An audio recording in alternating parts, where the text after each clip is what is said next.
now, the moment you've all been waiting for. We can finally detach the test tube from the nest, exposing my room to a potential ant-invasion. Well, let's hope everything goes well. Okay, here goes nothing. 3, 2, 1, go!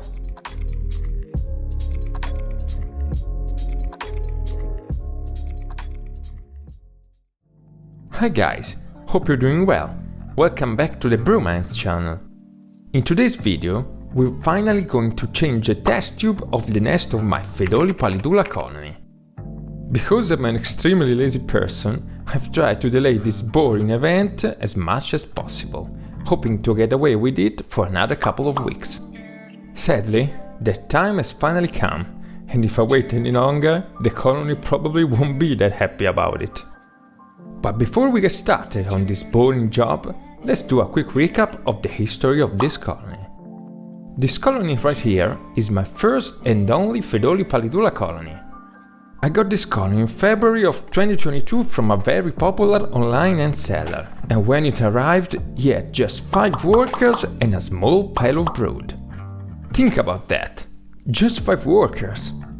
They have changed their home many times in the last couple of years, going from the original founding nest to a tubs and tubes setup, while going through various hibernation-specific test tubes.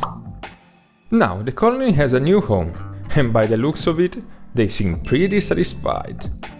As you can see, they are currently living inside a mercury nest, a test tube-based nest made by an English company called Wakushi. The concept behind this nest is pretty simple, but nonetheless extremely effective. The only problem with this type of test tube-based nest is that once the water in the test tube completely runs out, you have no choice but to tear apart the whole nest. Given that the main living area of the colony is the test tube itself, the only way to refill the water tank with fresh water is to physically detach the test tube from the outwall, move the colony out, refill it, retouch it to the outwall, and then move the colony back in. Not the easiest thing in the world, as you can imagine. If you have been following the channel for some time... Oh, by the way, if you don't already follow the channel, stop the video right now and make sure to click the 2 buttons under the video. Yeah, the thumbs up icon and the one that says subscribe. Okay, much better.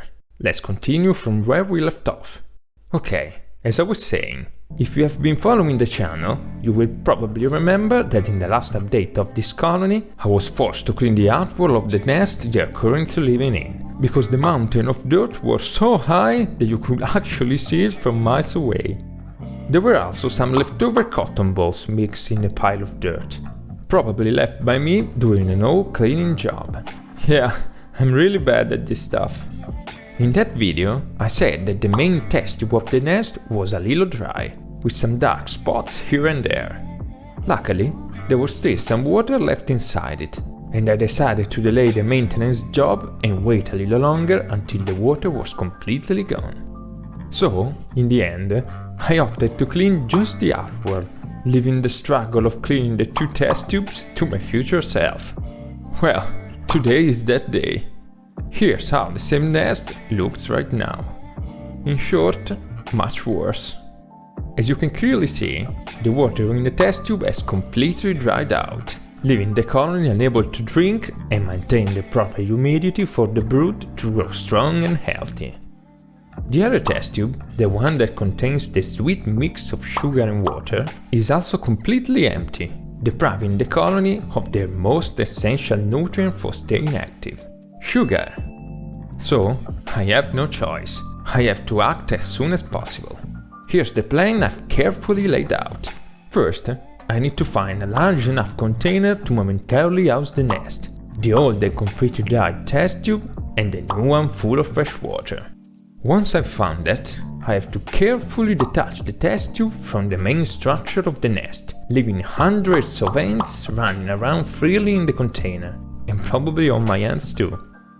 When the nest and the old test tube are safely positioned inside the container, I can finally set up the new test tube. Because I have only one test tube that's compatible with the nest, I'm forced to use the new test tube as a temporary shelter for the colony and clean the compatible one only after they moved out of it. When the whole colony is back inside the clean, compatible test tube, I will finally be able to retouch it to the nest, returning to the initial situation, but with a shiny new living area. So, that's what I will be doing, or at least, that's the plan. Okay, now we can finally start with the execution. Here's the container I've decided to use for the job. This is a very large ice cream container, and if you're a fan of the channel, you know that this kind of container is my go-to option when I need to move one of my colonies. But before we can start having fun pouring ants into this container, it's extremely important to remove any type of external and harmful substances, such as mold and bacteria. To do that, we can simply wash it with a lot of soap and water, making sure to eliminate everything that's not part of the container. Let's give it a good dry. Great! A perfectly clean container. Now that we have the ants' temporary shelter, we need to add some barriers.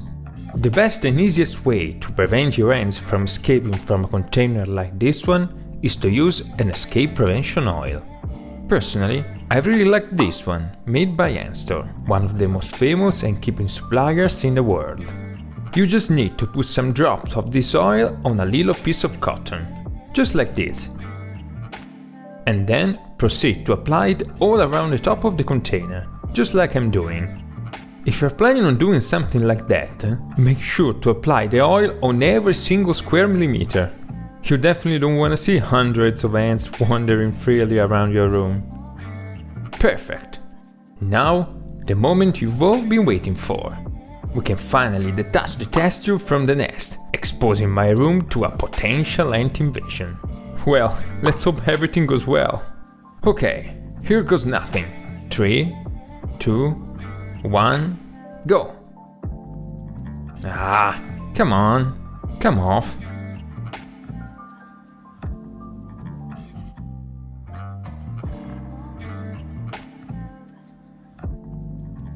Okay, let's place the test tube right there.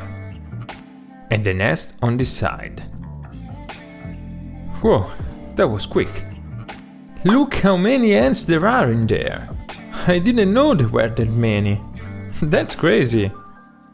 If you look closely, you can clearly see where the whole barrier starts. That's so cool.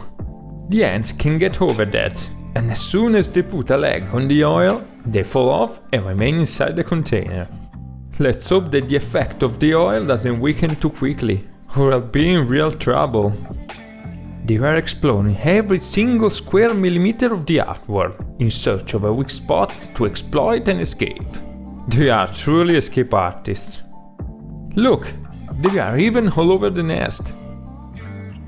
Now it's time to create their new home, where they will temporarily stay until the old test tube is completely clean and ready to host the colony again.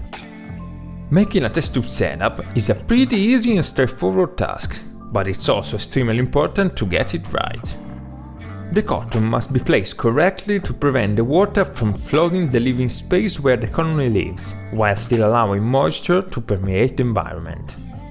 This perfect balance ensures that the colony remains comfortable, safe and hydrated, living in an environment with the right level of humidity. Here it is, a perfect test tube. To make it a little more comfortable for the ants, I like to wrap the test tube with a little piece of tinfoil. Doing so will completely block the light from entering the test tube, greatly reducing the stress experienced by the colony. Now it's time to put the new, clean test tube in the container, near the old one. Okay, perfect. And now, let the waiting game begin. Now, all we need to do is patiently wait until all the ants have finally moved to the new test tube. Gosh, I hope it will be a quick move. I bet they can wait to move back to their favorite ant nest. I still can't believe that all these ants were inside such a small test tube. It's really hard to count ants living inside a test tube setup, as they usually like to live all compacted into a big pile of ants, making it really difficult to see where an ant ends and when another one begins. I'm genuinely impressed by the growth they have had in the last several months, and I truly hope that they decide to keep growing like that for another couple of years. I mean, at least a couple of years.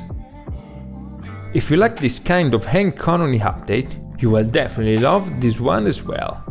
In this other video, I show you how I clean the setups of two of my favorite ant colonies, my Messer barbers and my Comatogastes cutellaris ant colonies. Thank you for watching, and see you soon in another video.